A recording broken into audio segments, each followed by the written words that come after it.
Yeah, hello. I would like to give you a short introduction to the proposition-based theory specification method, which we use in the theory specification challenge to specify theories. Um, what is the method about? It's about specifying theories in a verbal form to get the essence of the theories and to reformulate it basically in a finite set of implications of if proposition A, then proposition B statements. These can contain any propositions, any logical mathematical operations, as I will explain you in a second. On top of capturing the correlation between concepts of a theory, the method also aims for collecting definitions and operationalizations for all concepts, propositions that are contained. So basically, all things which are written down to some degree are also defined, and it is defined and explained how they can be measured to test whether these propositions hold or not. And on top of that, we collect ideas concerning auxiliary assumptions of a theory, problems, insights in specifying it, and so on. On top of that, the theories are rated concerning various aspects. The agreement concerning the specification of different theories should be measured. And at the end, we aim to get a consensus version. So basically, the groups try to find a solution where they think, oh yeah, this could be our consensus concerning what we agree, how this theory should be specified. The materials for doing so are the theory specification templates. These are just a number of tables which you have already access to, and I will show you in a second the link. And the vision is to put all these specifications together in a database for theory specification for all relevant theories in social psychology, and also to get a first estimate concerning how well the theories are specified to begin with, so how big the agreement can be when we try to figure out what our theories predict. Here again, the link to the resources. You have seen this slide before. We have this detailed guideline. You should read the detailed guideline also after this video, but here we summarize just the core steps. Here's the sign-up sheet again for this challenge. And here the link for the Google Drive folder where you find all the materials which you can copy for your own folder. And then you have all the templates you need, which we will go through in the following and how they will be filled. Here, just a reminder how this looks like. You see the detailed explanation. You see the different theories on the right lower side, and you see the templates, the different tables, which we will go through in the following. One just note concerning terminology and numbering, which is not included in the original version of the guideline yet, but we needed to be able to put the data then later on in a database. For this, it's very simple. We just need some common numbering of all propositions, concepts, operators, and operationalizations, which you are basically extracting in the process. So the implications, for instance, would be numbered like if proposition 1 is equals true, then proposition 2 equals true, and the numbering of these implications would just be I1, I2, I3 until IN. So basically, just take throughout numbering for the different implications, and an implication is just this if-then statement. These implications then contain a number of propositions, at least two, sometimes also more. And these propositions, which are basically statements that can be true or false. For instance, a person is frustrated could be a statement, and this could be true or false. And these just also get the numbering from P1 to P1, 2, P3, and just using numbers throughout so that we can refer to these P's just clearly. These propositions then contain any number of concepts and operators. Concepts could be any concept, construct, behavior, or variable, which also have a numbering from C1, C2, C3, and so on. So basically, a construct could be frustration, and the proposition could be if frustration equals true. This would be then just a proposition with one concept. The operator in this case would be equals true, but since this is the default, we don't need to repeat it. That's why also it's in square brackets here, shown on the top side. But operators could be any qualifiers for concepts, equations, or operators that can that combine them, and their numbering is just O1, O2, O3, and so on. And this could look like the following. For instance, proposition 1 could contain just one concept, concept 1, two cognitions, and one operator are dissonant. And of course, all of them have to be defined. Or proposition 2 in this case could contain concept 1, unpleasant drive, and here an operator increases. Operationalizations are basically any possibility to measure or operationalize whether a proposition is true or false. It's mainly related to propositions. Sometimes we also need operationalizations for concepts. If one proposition contains several concepts, for instance, in the form of an equation, this sometimes can be the case. But usually operationalizations are at the level of propositions, and they just use a numbering, Z1, for instance, Z2, Z3, Z4. But since it's important to know what these operationalizations relate to, we have this underscore here, and then it tells us what this relates to. For instance, this would be operationalization 1 for proposition 1, operationalization 2 for proposition 1, operationalization 3 for concept 1, and so on. And the numbering of the Z is just 1 to continuous 1 to 4, and so on. And there could be any combination of propositions, concepts, or operators behind the underscore. Propositions can be combined using logical operators such as and, or, not, and so on. And the numbering of the propositions is usually done at the basic level to be able to separately test these propositions. Of course, you could also number, in principle, propositions at a higher level. For instance, if you combine two propositions, then a higher level proposition is formed, but we want to avoid this higher level numbering, since then it could inflate the number of propositions. For all concepts and operators, use unequivocal names and bijective relations between names and letter number indicators. So in principle, in the best case, there's just one name for such a concept like two cognitions, and it's a clear definition for this concept 1 or for this proposition 1. And also, it's clear that what this means, and that nothing else is meant by that. This is just meaning this bijective relation between a letter number indicator. So if we say C1, then we know that C1 are the two cognitions, and if we say two cognitions, then we know that this is C1. Okay. Now that we have introduced all the terminology, we go to the details and how this works. The first step would be just the preparation of table 1, which you already conducted, probably in preparation for some of these meetings. In this case, you just select the theory and the version of the theory you want to specify, and you select the relevant sources for the theory specification and agree on these sources with your fellow raters.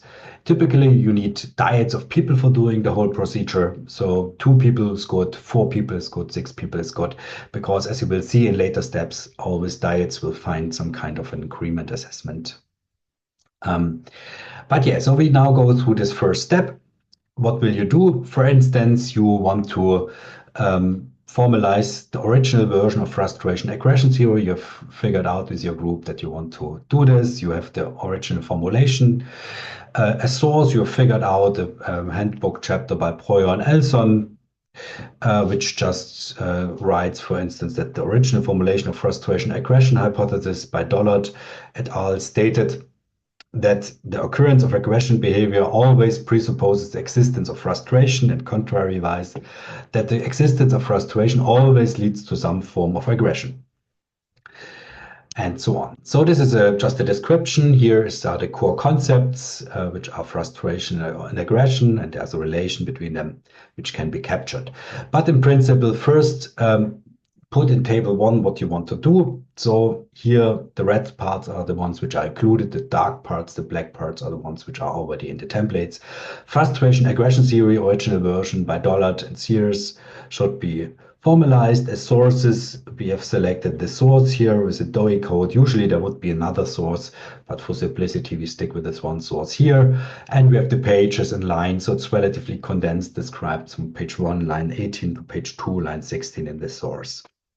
There could be some alternative links and explanations for source selection, but this is not necessary in this case. Okay, this was already preparation. Now coming to the independent theory specification. In this case, we have, let's assume we have two raters, and the raters now start with the theory specification independently because we want to know whether they can agree on something here and how high the agreement is. Therefore, it's important to do this independently. Of course, at first, the raters should talk to each other how they want to do it and to perhaps start with some example to get on the same ground what they want to do and how this should look like. But then at some point they should say, now we start, and then they start with the theory specification, each of them using the tables. They have a special folder like Rater X. You just copy it, Rater 1, Rater 2, and so on, and then each one uses his or her own template or table. And it starts very simple: state a finite set of implications if then statements and all included propositions that together fully describe the theory. So basically, each rater should go through the text part, which is already defined, and the text part should, of course, also contain, and this is important if you select the text, that all the propositions and all the definitions and all the operationalizations of these concepts are hopefully already contained in this text. But then you go here and go to table 2, which is basically the core table of the whole theory specification, because here you have the if-then relations. Here, for instance, you read through the text, and Rater 1 finds that the existence of frustration always leads to some form of regression. He thinks that this is the core part of the theory. And then he writes proposition 1, concept 1, frustration. So if frustration equals true, but he doesn't write it because it's the default, then proposition 2, concept 2, aggression. And here puts the reference here where he gets this from. So just a citation: existence of frustration always leads to some form of aggression. He reads through the text and doesn't find any further implications. So that's it. So basically the theory contains of one implication. Of course, we can disagree. As you will see, Rater 2 has some different idea perhaps on that. But at this point, Rater 1 just comes to one implication. Now this next step is, so this is the first step now, or step 2 is now done. We go to step 3, define and operationalize all concepts, propositions, as well as non-standard new operators, if used, that are listed under step 2. So basically we go through the different propositions, the concepts, operators, and also the different numbers which I just have put in step 2, and put them in the next table and just define them and operationalize them. This can be indeed a relatively complicated step. In this case, it's not so hard. So we start with, and in principle, these definitions and the operationalizations often work best if you do them on the level of propositions. So that's why here the first proposition is in one raw. So proposition 1, C1, frustration. So as you remember, if frustration, this is the first proposition. Now we need a verbal definition of this. Frustration and interference with the occurrence of an instigated goal response. That is basically what the original author writes. So basically we can just take this verbal definition, put our reference here, so there's a clear definition of this one. Let's assume that we now go through the text and look for measurements, operationalizations, and let's now assume that nothing is there. So this is often the case, that authors of a theory don't care so much about measurements and operationalizations. Therefore, basically, we could put a miss here, so the author doesn't specify it. Or we could say we try to derive some plausible operationalizations, but we have to mark them, of course, that this is not from the original author. So basically, we think that is missing in the theory, and we write 3 different operationalizations. To apply a theory, it's often good to have different operationalizations. For instance, one for a survey, one for an observation, and one for an experiment. That's what we do here. That's C1, P1, so that's the first operationalization for proposition 1. Did X hinder you in reaching your goal? Yes, no. could be just one measurement. Or did X hinder person Y from reaching his or her goal for an observational study, or successful activating a goal for a person and then manipulating whether a person can reach it or not. This could be for an experiment, but all of this is derived and was not originally there. And of course, the same is done for the second proposition here. Proposition 2, C2 aggression, and here we don't find any definition, therefore we have to rederive it. So we go to the literature and find, for instance, C2 aggression is a class of social behaviors that are carried out with the intention of harming a person. We put the marker derived here, we put in the reference section that we have it from Barron and Richardson, and we again derive some kind of measurement operationalizations here. Did you intend to harm a person with your behavior in the situation, for instance? But again, since we don't have a operationalization from the author, we put it derived behind it. Often there will also be different or multiple operations, operators and concepts in one proposition. What we ask you to do here is just still to put one proposition per line, but then in the verbal definitions, just define each of them one below the other in this text box, and also provide operationalizations and measurements for each of them separately. But as you will see later in the agreement ratings, it's better to have one proposition per line, then you can overall assess how the agreement of this proposition with your co-rater. Okay, this was already to step 3. Now we go to the specific auxiliary assumptions and antecedent conditions of the theory. Sometimes an author specifies this, but most often this is not the case. We just give you an example. For instance, a plausible auxiliary assumption could be implication I1 only holds if proposition 3 holds that concept 3 individuals have the freedom to choose a potential C2 aggression. So basically, it only holds if people really have the freedom to choose an aggression. If they don't have the freedom, then they might not be able to show aggression. And we put also some operationalizations here. C3 individual have the freedom to choose a potential aggression means that people perceive the freedom to potentially choose an aggression behavior as defined by C2 aggression. It's derived and it's a specific auxiliary assumption for this specific kind of theory. That's why derived specific is used here as indicator. And we use a few further, for instance here, operationalization 6 for implication 1. Did you have the possibility to choose a behavior that potentially allows harming a person in this situation? Yes, no, could be things. And here in the comments we write the auxiliary assumption is not contained in the original formulation of the theory, but it would advance the theory in a reasonable direction to include it and to avoid trivial falsifications. Double check for problems, subjectively imposed aspects that were not specified by the author of the theory in the theory specification, and note important insights. This is basically the next step. You check whether there are tautologies, contradictions, underspecified aspects. In this case, it's not really a problem. There are no obvious tautologies. The theory is also very simple. There are no contradictions, no really heavily underspecified aspects except for the definition of aggression, but we already have marked this above, so we don't have to put some negative points here because in principle we already noted this problem before. But there could be further problems in some cases of more complex theories. And here the insights, further directions and open questions. For instance, we could figure out that C1 frustration is a dichotomous variable and it's not subjective. We could, for instance, figure out in our discussion that, or the individual rater could come to the thought at first that subjective feeling of frustration might be relevant to be captured with a continuous variable, and that's not a dichotomous state and so on. This could be an extension of the theory. And the aggression deterministic prediction is very strong, that it always happens. One might take into account whether aggressive behaviors were possible at all, which we already capture in our auxiliary assumption, or more likely probabilistic relations could perhaps be captured that also allow other states, as Miller, for instance, extended their theory in the 1941 version, where they already did this.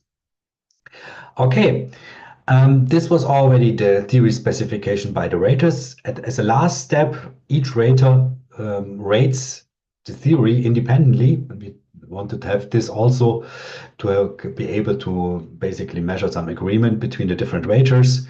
Here are the different questions. After you've done this and you have to find a good solution for yourself in theory specification. By the way, sometimes you have to do the implication first and then you do the table with the operationalization definition. Then you figure out that there are some problems. You might also have to go back and change the implications to get a coherent solution. So this is also totally fine if a rater does this in an iterative version. But then after the rater has found the final version, what he thinks could be the final version, then he goes to the rating, which basically asks several questions concerning the theory specification. For instance, the core mechanism that the theory proposed are well described by the original author of the theory, and it is also here a rating of 7 would be strongly agree. The propositions and implications that constitute the theory are clearly stated, 7. So basically, these are all questions related concerning the subjective degree of theory specification that the rater thinks the original author has basically done, whether he's done a good job in specifying the theory or not. There are also some lower ratings, for instance, that no tautologies are included and so on. So the red numbers again is just are my subjective ratings for this specific case. Subjective assessment of theory specification, how easy it was to do this. In this case, it was relatively easy for the rater.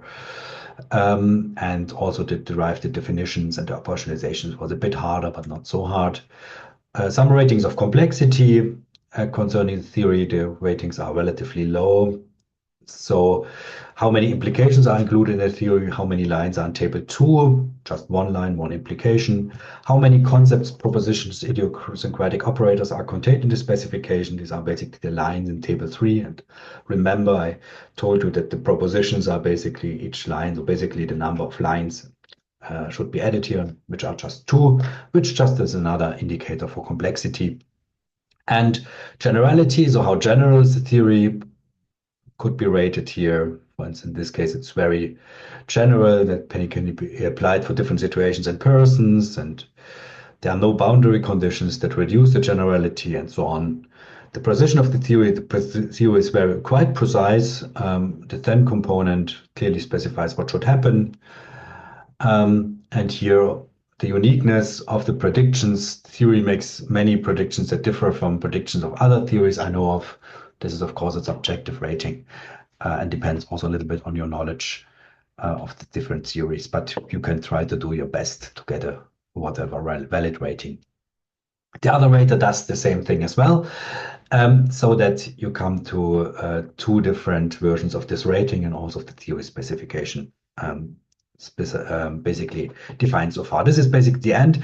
Individual specification and rating is then finished, and then the 2 raters work together, also a larger number of raters, to evaluate the rater agreement, achieve consensus on a final version, and then to analyze theory specification issues. Start with evaluating rater agreement, which is a bit more complicated because to some degree, in the first step, similar implications and propositions have to be matched. For this, basically, in table 7.1, the rater 1, for instance, starts with putting his propositions here and try to find the proposition of rater 2, which matches this most closely. Put this in the second column and does this with all of the implications and propositions. Then rater 2 checks, and perhaps he figures out, no, there might be some other thing. For instance, here, in this case, he didn't find the rater 2 has 2 implications, rater 1 only has 1 implication. And sometimes also they are split up, so basically different propositions or implications of one rater belong to another one, so basically they have to combine to some degree. So this can be a quite complicated process, but the raters have to agree on this matching first. Then basically this matched version is rated again independently, and for this it makes sense just to make 2 copies of this resulting file. And then rater 1 gives his ratings on the agreement between the propositions, which could be 4 for full or 0 to nothing. And in this case, they both rate this to 3, quite high agreement. And we don't have to be so the agreement must be conceptually. So it's not that this has to be the same wording, which is not the case here, but there's some content-wise differences also here between rater 1 and rater 2. That's why this rating is 75%. In the other case, this proposition is only done by rater 2, then of course the agreement is 0. So basically, this was only found by a rater 2 who says that if aggression is shown by an individual, then there should be previously also frustration, which was part of the original work, but rater 1 didn't include it in his implications. Yeah. Okay.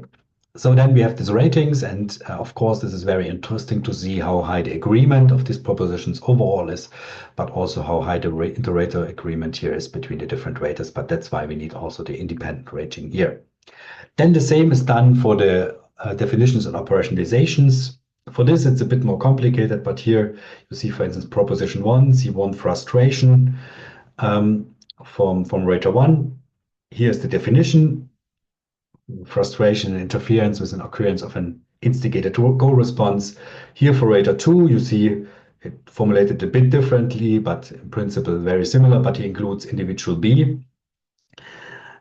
Frustration is also defined a bit different, and the operationalizations are both derived, so both agree to some degree that the operationalizations have not been provided. Therefore, the agreement is 4, so it's a high agreement that basically the operationalizations are missing. It doesn't mean that the operationalizations which have been derived should be the same, because this would be asked too much. But if both agree that something is missing or derived, then the agreement of the raters should be rated high. You can also read this in the detailed guidelines if you want. And then the next step would be then number 2 for proposition 2 and so on. And all these ratings would be continued. Oh yeah, here you have it. P2, aggression, the definition of aggression from rater 1 and operationalizations. Here, the equivalent part from rater 2, the definition of rater 2, which is a bit below, a little bit different, but similar. And again, they derive the operationalizations and think that they have to be derived. And here, another thing is that P3 is only included by rater 2. And in this case, we already rated that this implication is, and this proposition is missing in the implications. And therefore, it's also clear that the other rater cannot be definitions and operationalizations here. That's why it's rated with not applicable instead of getting a numerical rating, so that it doesn't count twice. This is always the idea, to not let these things count twice. Achieve consensus on a final version, then the 2 people come together, and if you have bigger groups, then also all people come together and try to find a final consensus concerning the implications. Basically, here they agree that it needs 2. The raters agree that it needs indeed 2 implications, and they add the reference here. It's basically copy and paste from the previous tables, but with some discussion on what they agree on should be the best solution. And then they make the final consensus, and definitions and operationalizations is essentially the same. Here, copy and paste from the previous tables with some discussion which one is the best solution. Sometimes also finding a compromise will be necessary, and perhaps also discussing with the other diets can lead to some quite different consensus.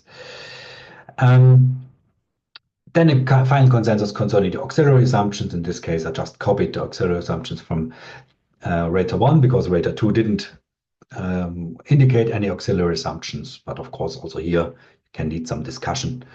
And for the final consensus concerning problems and insights, here usually this will grow into discussion with your peer raters and also with the other groups. So this list might become longer, but in this case, I just copied the content from the tables from rater 2. And that's almost it. Analyze theory specification issues. Then you go through the final sheet. How many implications aspects did you have to derive and impose? for the implications, everything was fine. 0 of 2 implications were derived, so they were all provided by the author. How many definitions and aspects were missing? 1 out of 3 definitions were derived, were imposed, were missing. In this case, just for the aggression, there was the definition not very well done. And concerning the operationalizations, 6 of 6 were missing, derived. So in principle, all operationalizations which we included were not provided by the author. Tautologies, we didn't find any contradictions, also not in other specifications, also not. So that's why these numbers come to place. Yeah, and this was already it. Analyze theory specification issues. There are a few more complicated propositions which can result. I'll just give you an idea here. For instance, if P1 frustration, then aggression or other behavioral responses. This would be some kind of a mixture model. If you just put an or component to the then component, then just these 2 things can happen, and which basically just states that both is possible. This just captures an extension of the frustration aggression theory by at 41 from the authors, original authors. Or if frustration, then aggression with probability of at least 10%. This would be a probabilistic model. It basically just doesn't allow different kind of behaviors, but assumes that it's possible to have 90% mistakes or different behavior. And then, of course, at the operationalization, one would need to think about whether how to define this. For instance, at the population level, in the population, you will see 10% aggression, or perhaps also at the repeated individual level. To capture probabilities, this step is usually needed to go at the operationalization to the population or to the repeated person level. If frustration and not frustration tolerance and the decision is personal relevant, then aggression with probability of at least 50%. This would be we have multiple requirements here, which could capture some kind of a moderation. So basically, all these factors must hold. Then aggression will show to some degree, 50%, for instance, in the population. It's also possible to capture functional relations or continuous relations if a frustration takes values in the range from 0 to 1. In this case, frustration is a continuous variable, not a yes, no, or true, false variable. Then P2, the probability of concept 2 aggression increases with frustration. So this is basically just stating that increase of frustration leads to an increase in aggression. So capturing just the linear main effect of frustration on aggression if you assume that there are continuous variables. Of course, you could also just write if frustration increases, then aggression increases in the population. This would be an alternative. But often it's useful to have this kind of form, since then you can also capture more complex relations or functional forms, as we have in the last example here. If P1 frustration takes values in the range from 0 to 1, then P2, the probability of aggression increases with frustration raised to the power of 1 divided by frustration tolerance. So here you see already a quite complicated equation, which is possible to capture, which kind of these forms that you put some basic part in the if component and some more complex equation in the then component. But here this would be an example where you probably need to have operationalizations and definitions for all the concepts contained, for instance, for frustration tolerance, for frustration, and of course also for aggression. And yeah, any more complicated functions are possible. There are certainly more complicated propositions and we will figure out how to do it, but I just wanted to give you a few ideas in which direction this could go. Thank you very much for the attention. I hope this was helpful. And if you have any questions, you can ask us at the next session or just write us an email and we try to explain this in more detail. Thank you very much for the attention and have a nice day.